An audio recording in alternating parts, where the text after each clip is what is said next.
Hola, ¿cómo están todos? Bueno, nos vamos a referir en esta oportunidad al tratamiento de la amenaza de parto prematuro, una de las patologías más frecuentes con las que se van a enfrentar en la práctica obstétrica. Bueno, para empezar a hablar de amenaza de parto prematuro, existe un término en la obstetricia que se denomina determinismo de parto, que son todas esas teorías e hipótesis que tratan de explicar por qué llegado un determinado momento al término del embarazo se desencadena espontáneamente el trabajo de parto. Y en este momento, es en este momento donde el feto ha alcanzado una madurez tal que le permite, ¿sí?, tolerar todas las contingencias del parto y adaptarse a la nueva vida fuera del vientre de la madre. Eh, Pasa que a veces este, este trabajo de parto se desencadena antes de lo previsto, antes de lo habitual, que es lo que se denomina parto, amenazas de partos prematuros, ¿sí? Y esta prematuridad es responsable de altas tasas de morbilidad materna y neonatal, ya sea temprana o alejada. Bueno, la prematurez es uno de los principales problemas en la obstetricia y es con una de las situaciones con las que más frecuentemente se van a enfrentar quien haga la práctica obstétrica. Y las principales consecuencias para un bebé prematuro, las complicaciones, son fundamentalmente las complicaciones respiratorias, como dijimos, por falta. En alguna otra clase hemos hablado de lo que es el surfactante, que es una sustancia que permite que una vez que el bebé nace y expande los alvéolos pulmonares, estos no se colapsen y que el déficit en la prematurez de esta sustancia produce lo que se denomina el distrés respiratorio o síndrome de la membrana hialina. Y así como esto, por inmadurez podemos encontrar también patologías neurológicas, hemorragias cerebrales, patologías gastrointestinales y renales, todas consecuencias de la inmadurez de estos órganos.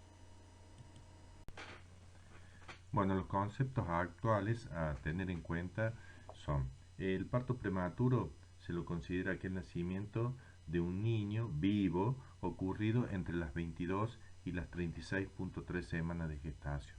Recordemos que antes de las 22 semanas, con un producto de la concepción igual o menor de 500 gramos, se considera un aborto.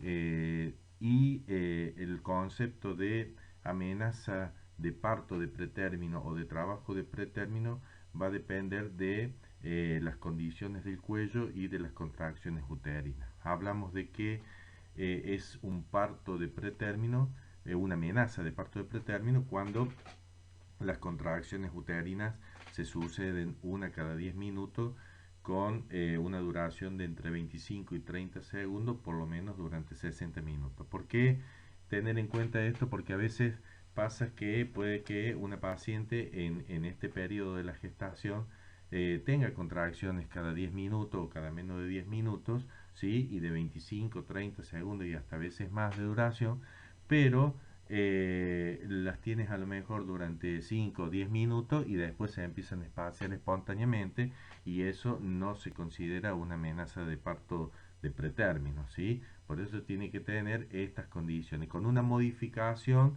en el cuello que consiste en tener un borramiento que sea menor del 50%, ¿sí? Y con una dilatación igual o menor de los 3 centímetros. Y el trabajo de parto de pretérmino son las contracciones uterinas igual o mayores que las que vimos para la amenaza de parto de pretérmino. Decíamos que tenía que ser una cada 10 minutos de 25 o 30 segundos, por lo menos durante 60 minutos. Bueno, todas las contracciones en el trabajo de parto de pretérmino tienen que ser de esa característica o mayores, o sea, con mayor frecuencia y mayor duración y de mayor intensidad. Y con modificaciones en el cuello uterino que consisten en un borramiento igual o mayor al 50% y con una dilatación igual o mayor de 4 centímetros. Como datos epidemiológicos, decíamos que es una situación que se presenta con relativa frecuencia, y tiene una incidencia alrededor de el 6 al 8% de todos los embarazos. Hay un 70% de la morbimortalidad neonatal que es como consecuencia de partos prematuros, y un 50% de alteraciones neurológicas por esta causa. Y también, como dato epidemiológico, eh, hay estudios que han comprobado que en la raza negra, las 2/3 partes de las muertes en lactantes en el primer año de vida es como consecuencia de partos prematuros. Bueno, con respecto a la clasificación de los embarazos de las amenazas de partos de pretérminos o prematuros, según la edad gestacional, se los divide en aquellos pretérminos por debajo de las 32 semanas y los pretérminos igual o mayor a las 32 semanas. En los iguales o según la edad de gestación de 32 semanas o menos, pueden ser prematuros extremos entre la semana 22 y semana 27.6, y muy prematuros entre la semana 28 y la 31.6 semanas. Y los pretérminos iguales o mayores a las 32 semanas y hasta las 36.6 semanas en prematuros moderados, que va desde la 32 semanas hasta la 33.6 semanas, y prematuros tardíos desde la 34 a la 36.6 semanas. Y después, de acuerdo al tipo de nacimiento de pretérmino, el origen, a la causa, pueden ser de causa idiopática en la gran mayoría de los casos, el 40 al 50%, idiopático o espontáneo, y en un 25 o un 30% están asociados a una rotura prematura de membranas, y otras veces es por una indicación, ya sea materna fetal, porque existe una patología en la madre, o como puede ser una hipertensión, una diabetes o una patología fetal que indican finalizar el embarazo de forma prematura. ¿Por qué? Porque el bebé empieza a correr más riesgo dentro del vientre de la madre que fuera del mismo.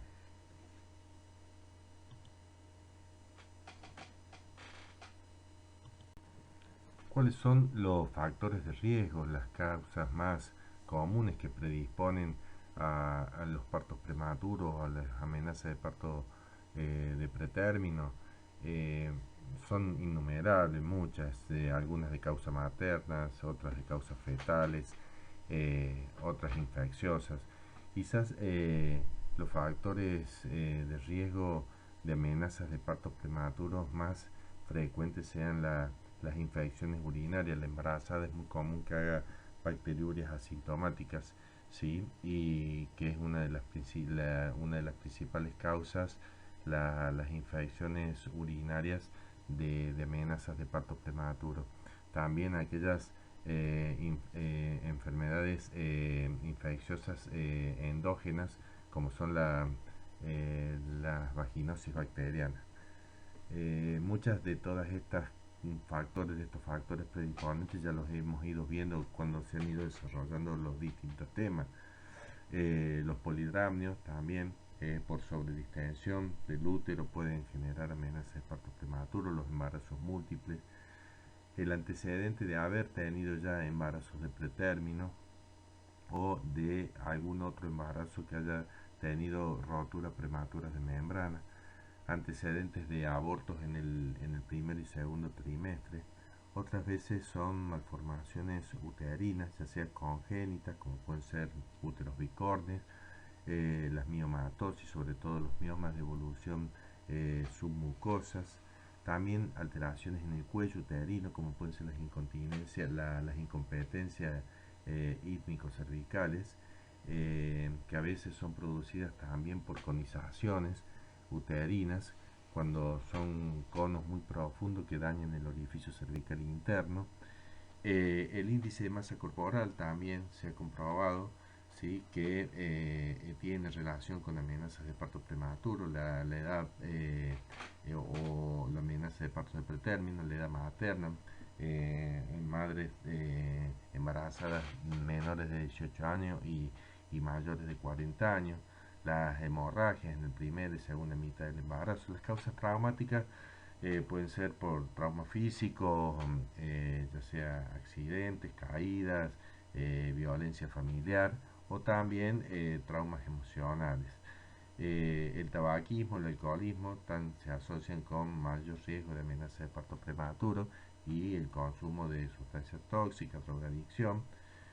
Cualquier intervención quirúrgica abdominal en el transcurso del embarazo por alguna patología concomitante, como puede ser una apendicitis, una colecistitis, también pueden ser causas de amenazas de parto de pretérmino.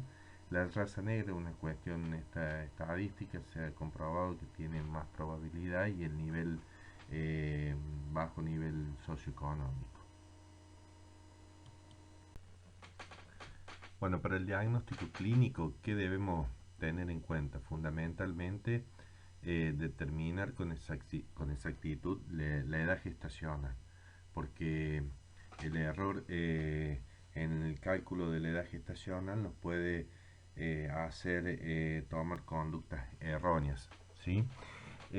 Para determinar correctamente la edad gestacional, tenemos en cuenta fundamentalmente la fecha de la última menstruación y las ecografías precoces antes de las 20 semanas de gestación. Con respecto a la anamnesis, es importante tener en cuenta todos aquellos antecedentes y los factores de riesgo de los cuales estuvimos hablando. Y el examen ginecológico, evaluar el borramiento del cuello. ¿Sí? Dijimos que debía tener un borramiento igual o menor del 50% con una dilatación menor de 3 centímetros y las contracciones que sean contracciones cada 10 minutos de 20 a 30 segundos y durante 60 minutos. También se tiene en cuenta muchas veces como factor predictivo la medición de la longitud del cuello.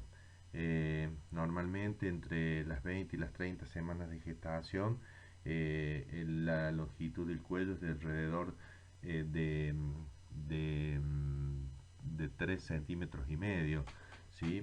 Entonces en aquellas pacientes con factores de riesgo, la medición ecográfica de la longitud del cuello en el segundo trimestre de la gestación, entre las semanas 20 y la 30, si es menor a los 3,5 centímetros, que es lo normal para esa edad de gestación, tiene un valor predictivo de amenaza de parto prematuro antes de las 34 semanas, sobre todo en aquellas mujeres con antecedentes, con factores de riesgo.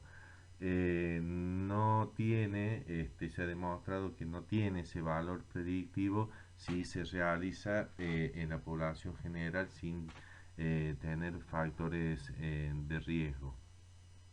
Y otro eh, análisis de laboratorio para el diagnóstico predictivo de amenaza de parto prematuros, de pretérmino, que actualmente no se utiliza a nivel de hospitales públicos y tampoco en la parte privada porque no está disponible, es la medición de la, de la fibronectina que se encuentra en las secreciones cérvico-vaginales y que se mantiene elevada hasta la semana 22, después de la semana 22 decae, ¿sí? Y cuando permanece elevada por encima de los 50 nanogramos por mililitro a partir de las 22 semanas, se considera como factor predictivo para amenaza de partos de pretérmino. El diagnóstico diferencial lo debemos plantear fundamentalmente con tres situaciones. Una que es el falso trabajo de parto de pretérmino, por eso decimos que las contracciones para catalogarlo como amenaza de parto de pretérmino o prematuro, deben ser contracciones por lo menos una o más cada 10 minutos y durante un lapso de por lo menos una hora, ¿sí? Otro diagnóstico diferencial es con el error, el embarazo de término con el error en la edad gestacional. Por eso en el diagnóstico es fundamental establecer con exactitud la edad gestacional, teniendo en cuenta bien la fecha de última menstruación y, y las ecografías precoces. Y con lo otro que tenemos que plantearnos, el diagnóstico diferencial es con los retardos de crecimiento intraútero. Para el tratamiento de la amenaza de parto prematuro hay que diferenciar de aquellas que sean como consecuencia de rotura prematura de membranas, que en ese caso entran en el protocolo de tratamiento de rotura prematura de acuerdo a la edad gestacional. No habiendo rotura prematura, el tratamiento consiste en reposo absoluto, la posición en el decúbito lateral izquierdo. Esto hace que haya mayor y mejor irrigación placentaria, ya que descomprime la presión del útero sobre la vena cava. La hidroterapia se aconseja la hidratación que no supere los 3000 mililitros en 24 horas, la abstinencia de relaciones sexuales y el tratamiento farmacológico, como vamos a ver a continuación.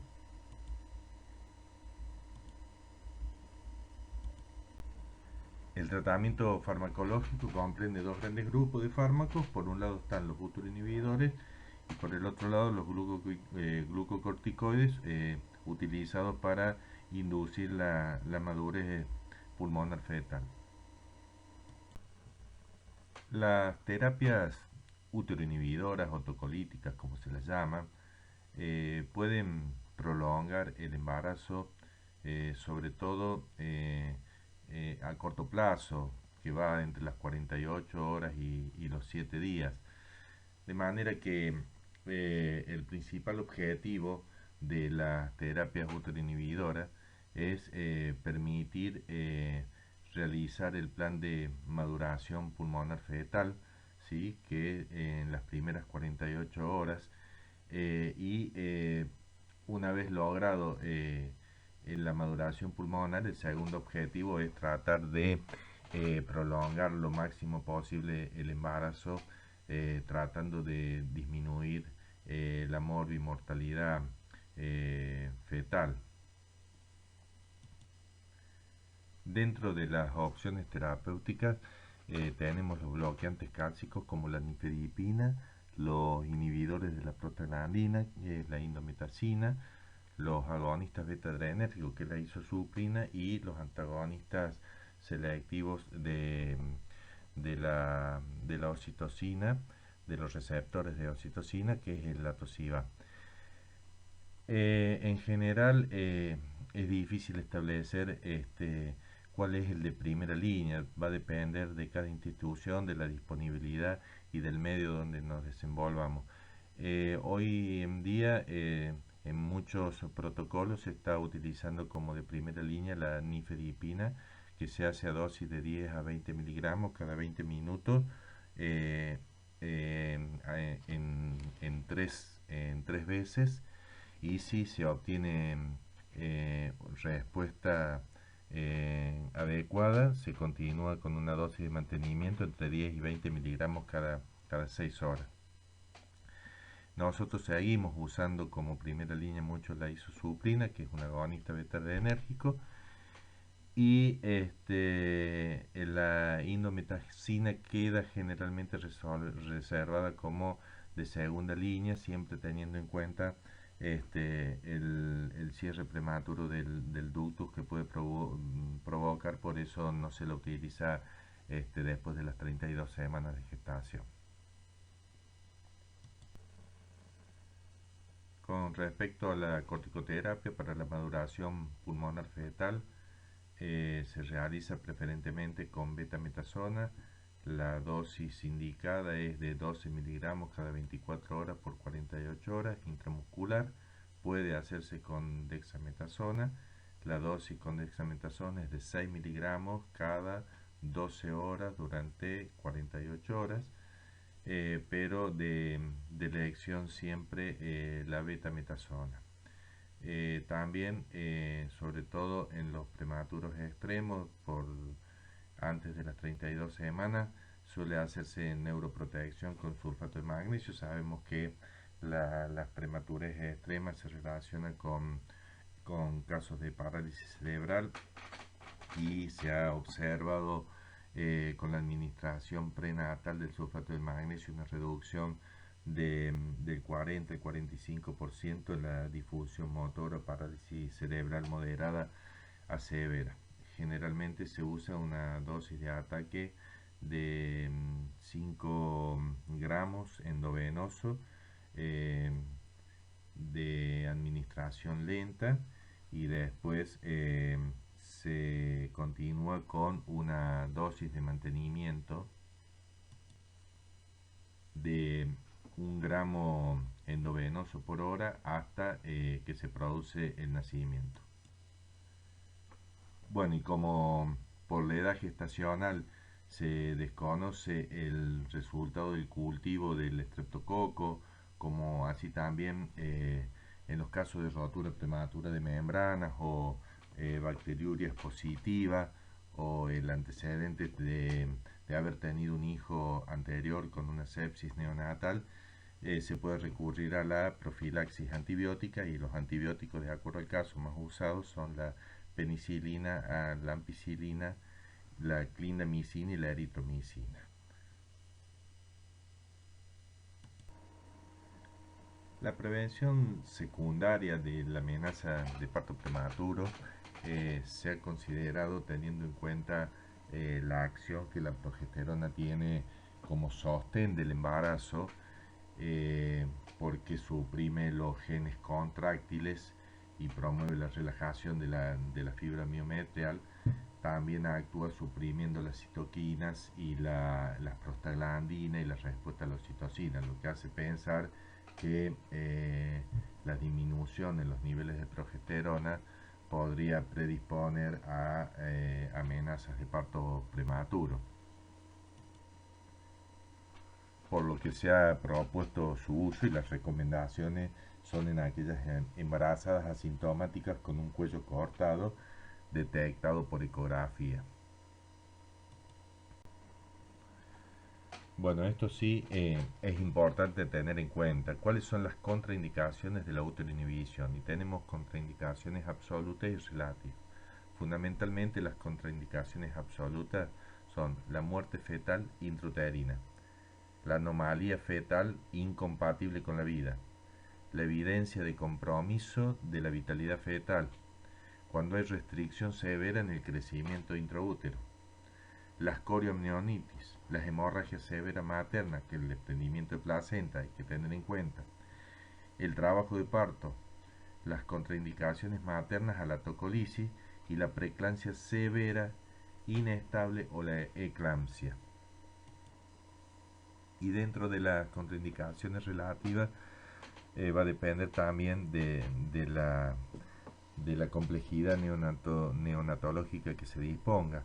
La edad gestacional mayor de 34 semanas, en teoría no haría falta útero inhibir, tampoco la maduración pulmonar fetal. Sin embargo, en nuestro medio seguimos haciendo útero inhibición después de las 34 semanas, y generalmente hasta las 36,6 útero inhibimos y hacemos maduración pulmonar fetal también. Las metrorragias moderadas también es una indicación, una contraindicación relativa.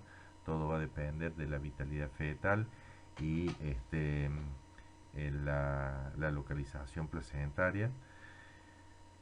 Las restricciones en el crecimiento fetal cuando no tienen alteración de la vitalidad es una contraindicación relativa. La ruptura prematura de membranas y el estado hipertensivo del embarazo cuando no está complicado con una preeclampsia severa o una eclampsia. Bueno, y como vemos, estos recién nacidos prematuros pueden tener complicaciones neonatales y complicaciones que se detectan en el primer año de vida o bien a largo plazo, porque muchos de ellos de las secuelas de la prematurez muchas veces se detectan en la etapa escolar. Dentro de las complicaciones neonatales, eh, lo más común es el ingreso más frecuente a la neonatología, que es la terapia intensiva neonatal, con mayor duración de estadio hospitalaria. Generalmente son chicos que necesitan muchos días de incubadora. Y el distrés respiratorio, una de las complicaciones más frecuentes por la falta del surfactante, la inmadurez pulmonar.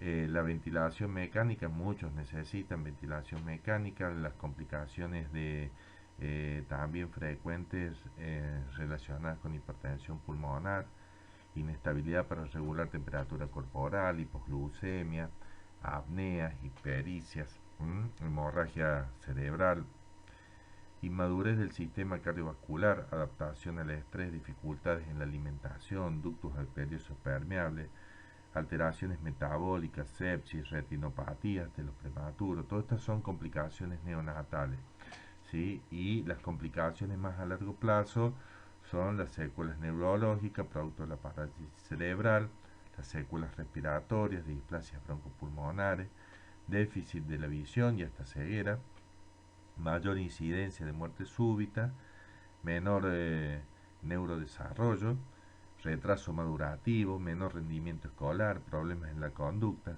desórdenes de hiperactividad y déficit de atención y otros. Así son muchas las complicaciones que pueden tener estos recién nacidos prematuros. Bueno, y como bien pone la doctora acá, y después de haber visto la cantidad de complicaciones que pueden tener estos prematuros y el hecho de nacer en condiciones tan adversas y salir adelante los convierte en estos pequeños grandes héroes. Bueno, con esto damos por concluida esta clase. Muchas gracias por su atención y nos estaremos viendo pronto.